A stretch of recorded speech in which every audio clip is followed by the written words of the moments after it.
தம்முடைய ஜனங்களை ஆடுகளைப் போல் புறப்பட பண்ணி அவர்களை வனாந்திரத்திலே மந்தையை போல் கூட்டிக் கொண்டு போய் அவர்கள் பயப்படாதபடிக்கு அவர்களை பத்திரமாய் வழி நடத்தினார். அவர்கள் சத்துருக்களை கடல் மூடி போட்டது. அவருடைய ஜனங்களை ஆடுகளைப் போல மென்மையாக, ஆடுகள் மென்மையாக டீல் பண்ணக்கூடிய ஒரு பிராணி. நம்மளை அவர் அந்த மாதிரி ஜென்டிலா ஹேண்டில் பண்ணி நம்மளை ஆடுகளைப் போல புறப்பட பண்ணி அவர்களை வனாந்திரத்திலே எந்த கஷ்டமான சூழ்நிலையா இருந்தாலும் அவர் நம்மளை கூட்டி கொண்டு போய் நம்ம பயப்படாதபடிக்கு நம்மளை பத்திரமாய் வழி நடத்துகிற கர்த்தர் அவர். ஐசாயா 52 வாசிப்போம், 12-13. இப்படி நாம் ஒரு காலத்திலிருந்து இன்னொரு காலத்திற்குள்ளாக கடந்து செல்லும் பொழுது நாம் தீவிரத்து புறப்படுவதில்லை, நீங்கள் ஓடி போகிறவர்களைப் போல ஓடி போவதும் இல்லை.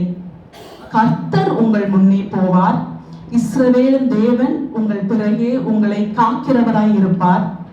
இதோ என் தாசன் ஞானமாய் நடப்பார், அவர் உயர்த்தப்பட்டு மேன்மையும் மகா உன்னதமாய் இருப்பார். அப்போ ஒரு காலத்திலிருந்து இன்னொரு காலத்திற்கு நாம் கடந்து செல்லும் பொழுது, ஒரு சீசன் டு நெக்ஸ்ட் சீசன் நம்ம கடந்து போகும் பொழுது, நம்ம தீவிரமாய் முடிவுகள் எடுத்து அவசரப்பட்டு இம்பேஷண்டா தவறான முடிவுகள் எடுக்கும்படியாக நம்ம தள்ளப்பட்டு நாம் ஒரு காலத்திலிருந்து இன்னொரு காலத்திற்குள்ளாக நம்மளை கடந்து போக செய்வது அவர் கிடையாது. ஓடி போகிறவர்களை போல நாம் ஓடி போக தேவையில்லை. தன்னுடைய தாசனை அவர் ஞானமாய் நடத்துவார் என்று சொல்கிறார்.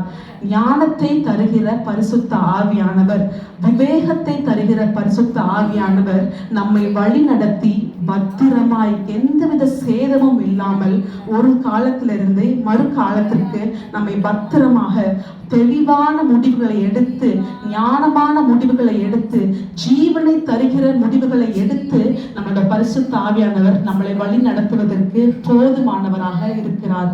தெளிவான முடிவுகள், ஞானமான முடிவுகள், ஜீவனை தரக்கூடிய முடிவுகள், ஒவ்வொரு முடிவும்